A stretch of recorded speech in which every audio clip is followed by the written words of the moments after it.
नमस्कार दोस्तों, कैसे हैं आप लोग। उम्मीद करता हूं आप लोग बहुत अच्छे होंगे और आपकी तैयारी बहुत अच्छे से होगी। दोस्तों, आप सभी लोगों को पता चल चुका है कि ग्राम पंचायत अधिकारी की हमारी पोस्ट आई थी 1468 वैकेंसी, और उसके सिलेबस में परिवर्तन किया गया है। ठीक है, और इस चीज़ को लेकर बहुत सारे स्टूडेंट जो है वो चिंतित हैं कि सर कहाँ से पढ़ें और किस तरीके की तैयारी करें, क्योंकि अभी तक उन सभी स्टूडेंट्स को पता था कि जो वीडियो वैकेंसी हमारी हुई थी 2018 की, और उसका जो एग्ज़ाम कराया गया 26 और 27 जून को कराया गया था। ठीक है, उसमें सिलेबस जो था उसी सिलेबस को आधार मानकर स्टूडेंट्स तैयारी कर रहे थे। सडनली इन्होंने अभी सिलेबस चेंज किया आयोग ने, और इसी चीज़ को लेकर बहुत सारे स्टूडेंट्स जो है चिंता व्यक्त कर रहे हैं। तो आज हम बात करने वाले हैं इन्हीं दोनों मुद्दों पर। और एक तरफ हमारा है कंडीशंस की 1468 वैकेंसी बीपीओ की है, और दूसरी तरफ हमारी वैकेंसी है 1953 वैकेंसी वीडियो की। तो देखिए, ऐसा होता है कि हम आपको जो बिल्कुल ऑथेंटिक न्यूज़ देते हैं यूपीएससी से जुड़ी हुई, यूपीएससी से जुड़ी हुई, और आज इसी पे बात करने वाले हैं। चिंता का विषय तो है, हम मानते हैं, परंतु शायद आज अगर हम इस पर डिस्कस करेंगे और आपने अगर पूरी क्लास देखी तो आपका सिलेक्शन जो है 1468 वैकेंसी में निश्चित ही हो जाएगा, अगर आप हमारी बात को सुनते हैं और मानते हैं, और हम जो बात करने वाले हैं उस पर आप थोड़ी सी गौर करते हैं। तो वीडियो को तो स्किप ना करें। ठीक है, बात करते हैं फिर 1953 पोस्ट में भी रिवीजन आंसर की के साथ आयोग क्या कर रहा है, रिजल्ट को लेकर आयोग ने क्या कहा है, और कट ऑफ का मैटर क्या है, सब पर बात करेंगे। यहाँ 1468 वैकेंसी में क्या होने वाला है, न्यू सिलेबस के साथ क्या होगा, ठीक है, पैट का कट ऑफ क्या आने वाला है, और एग्ज़ाम कब तक होगा। इसके लिए सबसे पहले जो है आप लोगों को थोड़ा सा ध्यान देना है इस बात पर गौर करते समय। ठीक है, तो हम जो बात कर रहे हैं वो क्या बात कर रहे हैं उस पर आपको जो है यहाँ गौर फरमानी है। तो नया सिलेबस जो है, नए सिलेबस के अनुसार अगर हम बात करें, तो नए सिलेबस के अनुसार अगर हम यहाँ बात करें तो बहुत ही बात तो ये है कि इन्होंने इस बार क्या काम किया है। एक तो रीजनिंग आपकी कर दी है ख़त्म। रीजनिंग क्या कर दी गई है, ख़त्म कर दी है।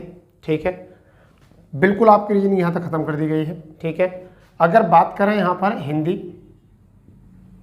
तो हिंदी भी यहाँ से बिल्कुल आपकी ख़त्म कर दी। तो दोस्तों, हिंदी ख़त्म हो चुकी है, और अब क्या बचा है कि दोनों चीज़ें जो थी, स्कोरिंग जो थी वो ख़त्म कर दी हैं। चलो देखते हैं क्या था।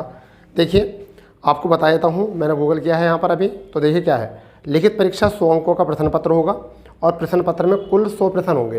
प्रत्येक एक प्रश्न के लिए 1 अंक निर्धारित होगा, और परीक्षा समाप्ति जो होगी 2 घंटे की होगी, और 1/4 जो है नेगेटिव होगी। अब देखिए इसमें क्या है, आपको मैं बताता हूँ। पंचायती राज जो है, इसमें पंचायती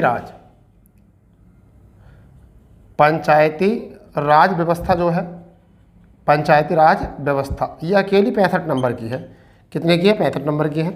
अगर हम बात करें यहाँ पर, पहला पार्ट तो ये हो चुका है। अगर दूसरे पार्ट की अगर हम यहाँ बात करें तो देखिए कंप्यूटर है।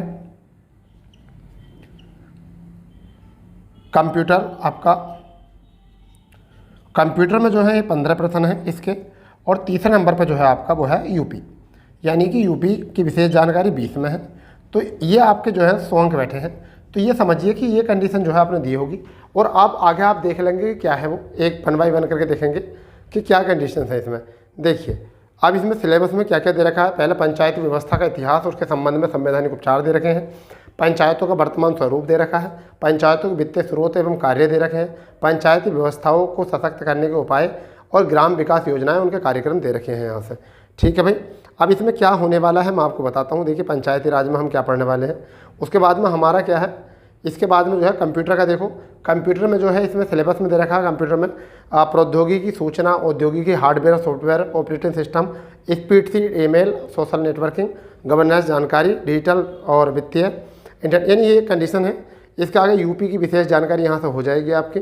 तो ये कुछ यहाँ से आपके नंबर हैं, और ये 65 नंबर का जो है आपका, आपको दिख रहा होगा पूरे इस 65 नंबर में, यानी कि पूरे इस 65 नंबर में जो है आपका पंचायती राज व्यवस्था इन्होंने दिया है। ठीक है, और कंप्यूटर 15 नंबर का है, और 20 नंबर का जो है आपका यूपी दे रखा है। अब बात आती है यहाँ से। तो दोस्तों, कोई टेंशन वाली बात है नहीं, जब आप पढ़ना शुरू करोगे तो ये आपका क्लियर हो जाएगा। चिंता ना करो। जैसे ही इसका हम शायद मंडे से इसको शुरू करेंगे, अब इसका सिलेबस, इन मंडे से हम इसको एक क्लास लेकर आ रहे हैं, इसका बैच लेकर आ रहे हैं हम, और लगातार आपको जो है इसी का सिलेबस कराया जाएगा। यानी कि पूरा आपको बिल्कुल होल पैकेज मिलेगा, इसका पूरे सिलेबस का पैकेज मिलेगा आपको। आप बिल्कुल टेंशन ना लें, बिल्कुल चिंता ना करें, और आपको बिल्कुल आराम से आसानी से आपको मिल जाएगा। ठीक है, आपको क्लासें लगा दी जाएंगी और जब आप पढ़ना शुरू करोगे तो बहुत ईजी हो जाएगा और सिलेक्शन के लिए भी बहुत आसान राह हो जाएगी। ठीक है, तो ये तो हुआ आपके सिलेबस को लेकर। ठीक है, अब आगे जो हम बात कर रहे हैं वो हम कर रहे हैं पैट 2022 का जो हमारा कट ऑफ होने वाला है वो क्या है। तो देखिए, मेरा थोड़ा सा मानना जो ये है कि देखिए कुछ कंडीशंस बदली हैं, क्योंकि इसमें CCC मांगा है तो कुछ कंडीशन बदली हैं, और इन कंडीशन को आप भी जानते हो, आपको भी पता है कि जो फाइनल निर्णय होगा वह आयोग का होगा। हम भी अनुमान लगा सकते हैं, आप भी अनुमान लगा सकते हो, आप भी संभावना कर सकते हो, हम भी, बट यह है कि आप जो समझ सकते हो संभावनाएं वो अपने पक्ष में लेकर समझ सकते हो, जबकि हम पूरे को एनालिसिस करके करते हैं। तो आई थिंक मुझे ऐसा लग रहा है कि अगर मैं संभावित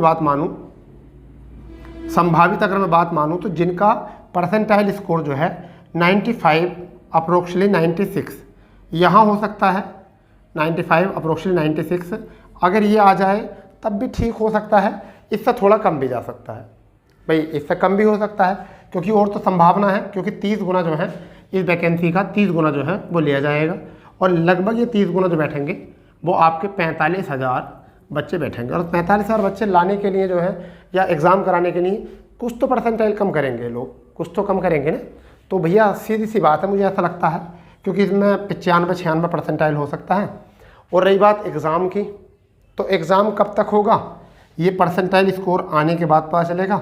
और रही बात ये कि अभी आपके पास जो है वो मान के चलिए कि 3 माह जो हैं वो पूरे हैं, यानी कि आप 90 दिन में आपके पूरे तरीके से 90 दिन आपके पास हैं इस तैयारी के लिए। 90 दिन से पहले आपका एग्ज़ाम होने वाला है नहीं, तो इसलिए आप बड़े आराम से जो है इसकी तैयारी कर सकते हो नए सिलेबस के, क्योंकि एक तो नया सिलेबस हुआ है तो आयोग थोड़ा सा डिले इसलिए कर रही है पैट का कट ऑफ लाने में थोड़ा सा डिले इसलिए कर रही है क्योंकि सिलेबस में चेंज हुआ है।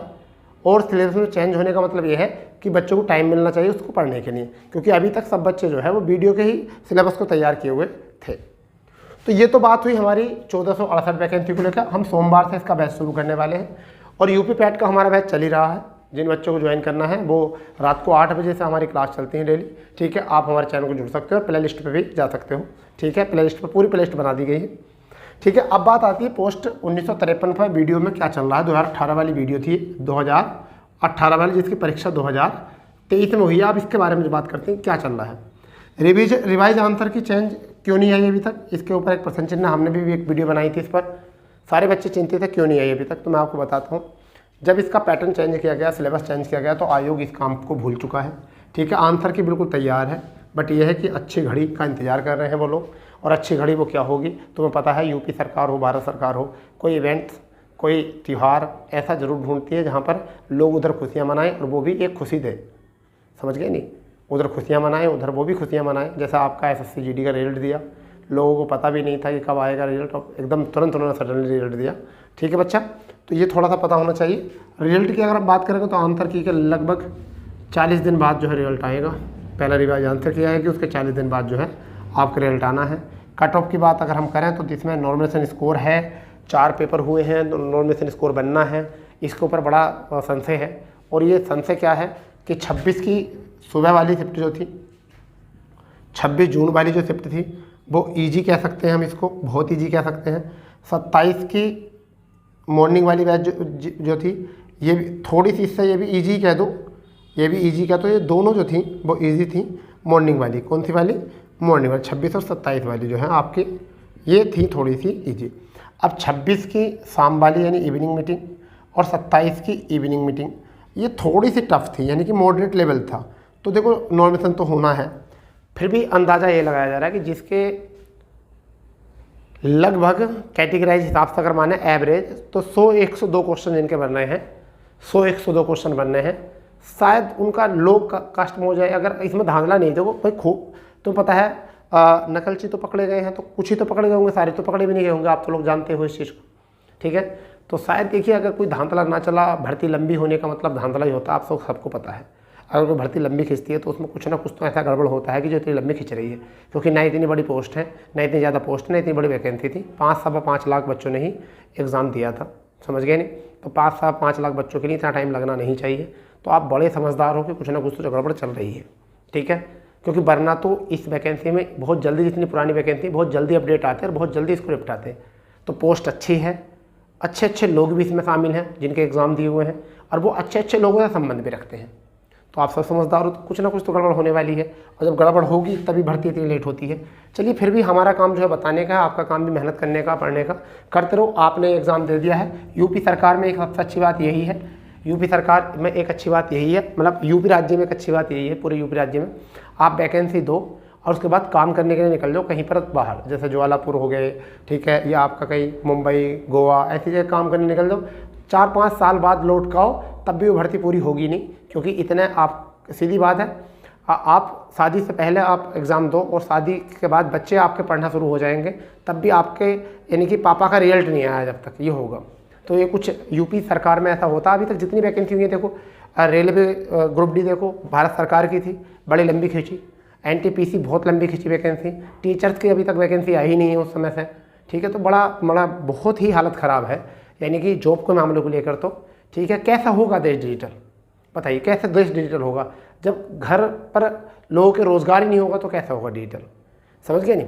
अगर हमारी नौकरी लगेगी, तुम्हारी नौकरी लगेगी, मान लो तुम्हारी नौकरी लगेगी, तो घर के सामने की सड़क तो आप भी बनवा सकते हो। हर एक आदमी सोचता है कि अपने घर का कीचड़, अपने घर के सामने का कीचड़ साफ ही करे। तो पहले तो ये है कि हमारा जो है सवाल जवाब होना चाहिए नौकरी को लेकर। बट जो नौकरी निकलती हैं उनमें इतना लंबा टाइम लग जाता है कि कहते हैं कि व्यवस्था नहीं बन पा रही। अरे हर काम के लिए तो व्यवस्था बन जाती है, तो फिर इस चीज़ के लिए व्यवस्था क्यों नहीं बनती? चलिए वो बात खत्म करते हैं। अब आप इतना थोड़ा सा इंतजार करेंगे, कट ऑफ तो आने में बहुत टाइम लगेगा अभी इसका, ठीक है। अभी तो आंसर की आने में इतना टाइम लग गया, वरना तो ये सबसे लंबी डिले आंसर की है इस वैकेंसी की, जबकि ज़्यादा कैंडिडेट नहीं थे, मतलब 5 लाख कैंडिडेट थे बस मात्र। और 5 लाख में यूपीएससी जो है और यूपीपीसीएस ना, इतने जितने समय में इनके पेपर हो रहे हैं, समय में वो सारा प्री मेंस कराकर निपट जाते हैं बिल्कुल। तो आयोग तो वह भी है, ये भी आयोग है। तो ये इससे पता चलता है कि आयोग कितना नाकामयाब आयोग है। समझेंगे, यूपी बड़ी हालत ख़राब हो गई है उस आयोग की, ठीक है। अब अच्छे से काम कर नहीं रहा, क्योंकि बड़ा डिले, बड़े मतलब ऐसा मान के सुस्त तरीके से काम कर रहा है। समझ गए नहीं? चलिए, तो अगर कोई जानकारी मिलती है तो आपको बताते हैं, ठीक है। तो बात लंबी खिंच जाएगी तो उससे कोई फ़ायदा है नहीं, ठीक है। तो मिलते हैं नई जानकारी के साथ, जब तक के लिए जय हिंद, जय भारत, वंदे मातरम।